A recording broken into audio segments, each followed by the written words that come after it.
You're listening to the Breakaway Breakdown podcast, where we bring you interviews with some of the top ropers in the country, news about what's going on in the fastest sport on dirt, training tips for you and your horses, and so much more. I'm your host, Casey Allen. Let's jump in. Hey everyone, welcome back to the Breakaway Breakdown. My name is Jenna Link. I am the digital editor of the Breakaway Roping Journal and the Team Roping Journal, and co-host and producer of the Team Roping Journal's podcast, The Score. This week, I'm helping Casey Allen in producing the Breakaway Breakdown podcast while we're here at the National Finals Breakaway Roping and the National Finals Rodeo. On this week's episode, you'll get to hear Casey interview the round winners from the first day of the National Finals Breakaway Roping. I hope y'all enjoy this episode, brought to you by Fastback Ropes. Stick around for the commercial break and I'll tell you more about them.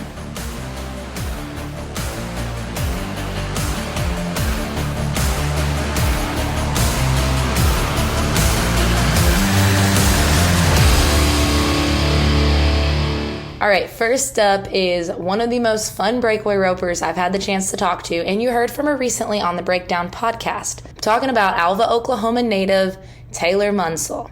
Now, whatever you want to call her, Gunsel Munsell, Team Muns, I'm calling her Money Munsell after the NFBR that she had. On day one, she topped the first round, cracked right out of the gate with a 2.3 second run, and pocketed over $5,000. And I think it had a little something to do with the bay horse that she had back under her, Monster. Monster is one of the coolest horses. He's got a great story with Taylor. She bought him for $200. He's great. I mean, come on. It doesn't get cooler than Munsell and Monster. So, without further ado, let's start things off with your round one champion, Taylor Munsell.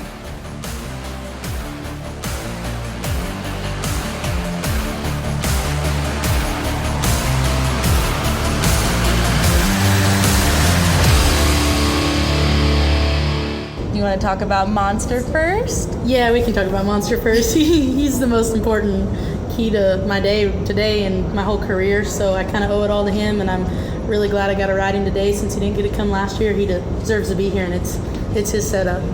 First round, you fired, went at it, took the win, and then you got on a little bit of a roll there, so talk me through what you were feeling, because you have that look that's scary if you're entered against you, because it's like you know you're on a roll and you're just doing it. Yeah, I really like the setup, like I said, for Monsters, so I kind of told Jordan Joe on her podcast that I was going to win the first round, because the first round everybody's kind of roping smart, which I don't blame them. I did last year thinking average, and so it's usually a little softer, so I was like, heck, I'm going to go try to win the first round and get on a heater for the rest of the rounds, and if I don't win the first round, I know I'm going to win one of the next 9. Mm-hmm. So that was my game plan.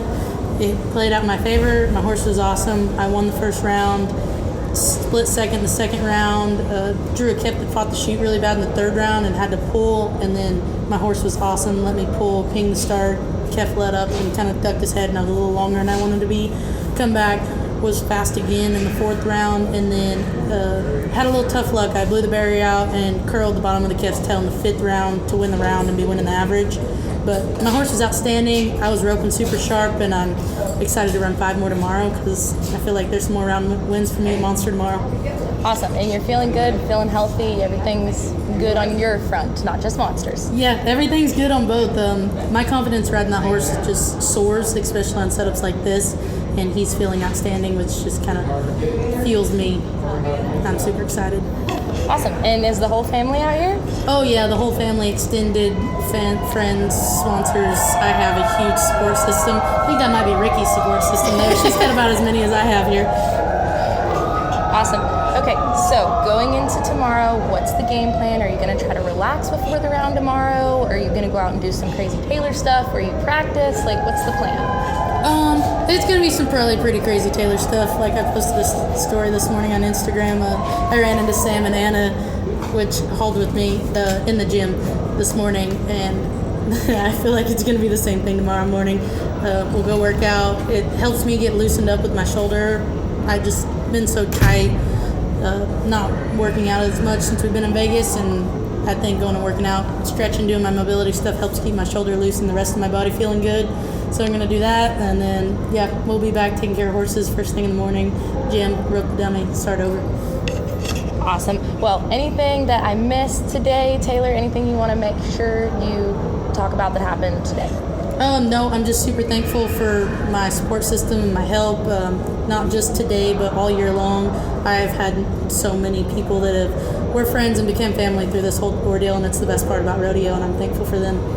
Awesome. Well, congratulations again, Taylor. Thank you.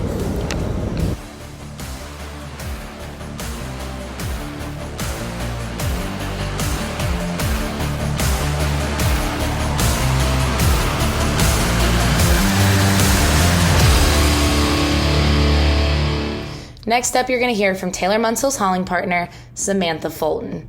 Samantha is mounted on one of the horses that is as good as it gets. Make sure to check out breakawayropingjournal.com for a list of some of the top breakaway horses in history that her horse, Sambo, is represented in. Now, Fulton, spoiler alert, didn't just top the second round. She also came back and topped the third round. So round 2, she was a 2.0 second run, and she broke up a 4-way 2.2 second tie between Martha Angeloni, hauling partner Taylor Munsell, Shelby Beaujolais, and rookie Josie Connor. Fulton was the last girl out, and it was so cool because she literally got her rope from the end of the arena and then came back to do a victory lap and was high-fiving people in the crowd as she came around. Round 3 wasn't as dramatic, but she beat Beaujolais out again, who had a 2.2 second run, to take the round win with a 2.1 second run. So, without further ado, next up, Samantha Fulton.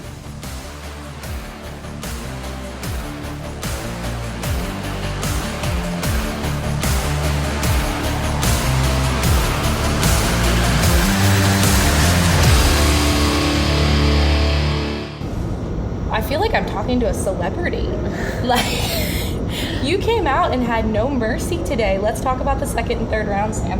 The second and third round went good. I kind of had a little bit of stumble in the first round. Didn't have a very sharp neck catch, and like Kathy ran through it. So I just decided to go for it and drew 2 good calves and scored good, made good runs, and worked out. Awesome. And let's talk about Sambo, because I just love watching you guys. Me too.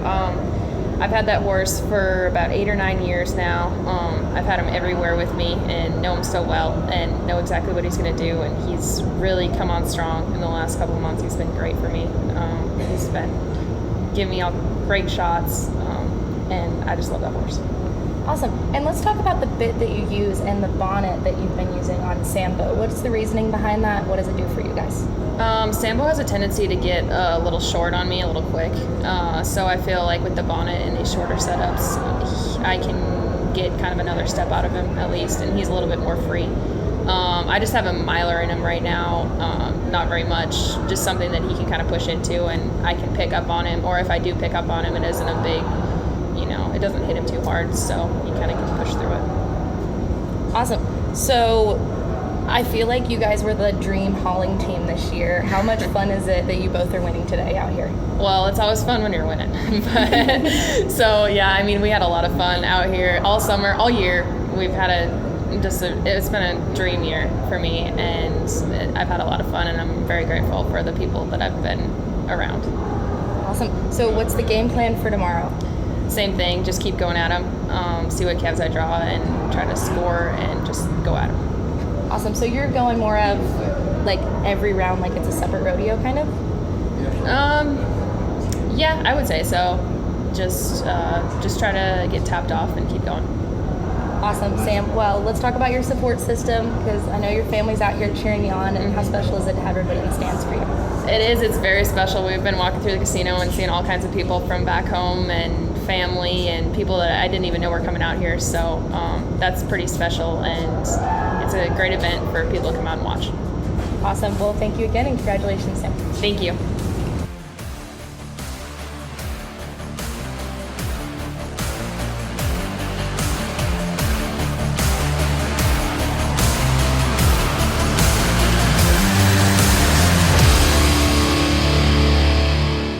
Fastpack Ropes was created in 1995 with a single mission in mind, to build the best rope on the market. That will always be their number one goal. At Fastpack Ropes, they believe it's important to focus on building the best product possible and treat customers with the respect that they deserve. That philosophy has treated them well. Shop Fastpack Ropes online at fastpackropes.com or find a local retailer near you.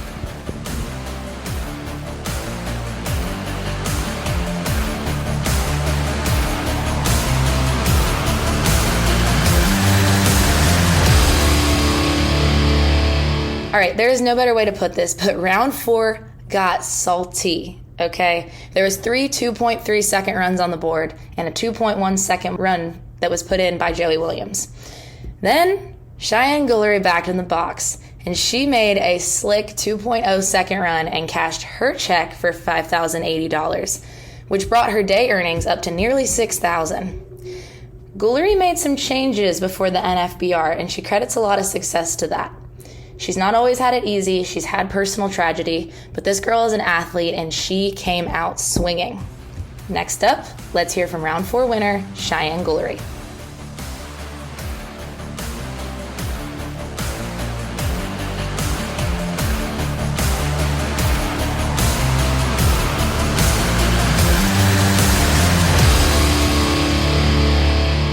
Okay, Cheyanne, let's talk about your runs today. Kind of talk me through the events leading up to your 4th round win. Congratulations again, by the way. Thank you so much. So I rode a new horse today. I rode a horse that I've had for probably about a month and a half. I've taken him to about 6 jackpots. The first 2 runs, I kind of just got him knocked down. I think I was 3 on both of them. And so I just wanted to be solid and average. I was 2.5 in the 3rd round and got a little closer to the barrier. And then I nailed the barrier in the 4th round. I felt a lot more confident coming across there, and the calf was waiting on me there, and so he was a really good calf. Awesome. So, new horse, did that change your practice strategy leading up to this, or what did you do specifically to get ready to rope in this arena? I always just try to make good runs, make sure the horse is working, not tight but not running through my throat, make sure they're scoring good. And so I haven't had a lot of time with him, but I've taken some jackpots and different setups and gotten some runs on him. And this is definitely the biggest thing that I've rode him at. But I have a lot of confidence in him. And the first couple of rounds weren't perfect, and it's not ever going to be perfect, but I was proud of him, and I thought it went good considering I haven't had him very long. Awesome. And I just lost my train of thought. Okay, so going from rodeo to softball to rodeo, what are the things that you feel like have made you a dominating athlete no matter what event you do? Because that's pretty impressive to be able to do 2 different things like that. Thank you very much. I think the biggest thing in both of those sports is you have to work hard and you have to make adjustments. Whether you're going to the plate against a batter or you're riding the box against a calf, you have to make adjustments. There's so many things that you have to work on and adjust, and different scenarios that come at you, but you just have to be ready and ready to react. Awesome. And I know that personally things haven't been easy for you the last couple years, I guess. So as far as emotions today, were you feeling pretty steady? Did you get a little bit choked up after that win, or you holding pretty solid? Last year was pretty emotional for me. That was tough to kind of go through, because then I normally don't ever hear the announcers, but last year I kind of heard them talking about that and stuff. But it's part of life, and but this year I definitely was a lot more focused and solid. I think the back number ceremony is always kind of emotional for me. Especially with Joe B up there. I felt like he was the community grandpa or uncle, being really supportive for you guys, but he knew how to pull your heartstrings up there. Yeah, no, Joe and Jenna are a huge support team for me, and they're amazing. I go down there and spend some time with them, and they're the best in the world, and they're part of the reason I'm here today. Awesome. How do you stay so calm when you back in the corner here, or were you just hiding some nerves? I just try to stay focused, I love to compete, and I don't really get nervous here. If you would ask me in August if I was nervous, I would have told you I was nervous to get here. And so all the hard work is done, and you want to do great here, but it's exciting, so you have to back in there and use all the tools and the talents that got you here. Awesome. So what's the game plan for tomorrow? I'm going to try to get a little closer to the barrier, not crazy, but maybe make a little faster runs and try to place in some rounds. I was pretty safe, felt like on my first 3 runs, and I missed up in the 5th round, so I'm going to get a little closer to the barrier and try to get some faster times. Awesome. Well, I won't keep you much longer, Cheyanne. Is there anything that I missed talking about today, or anybody that's here supporting you need to thank? Oh my gosh. Cody McCartney, my boyfriend, he's here. He's so helpful. It goes so fast here. You are roping a calf, but you still need to be figuring out what calf is your next calf. And so I definitely wouldn't be able to do it without him helping me down here. Awesome. Great job again, Cheyanne. Thanks. Thank you so much. Nice to meet you.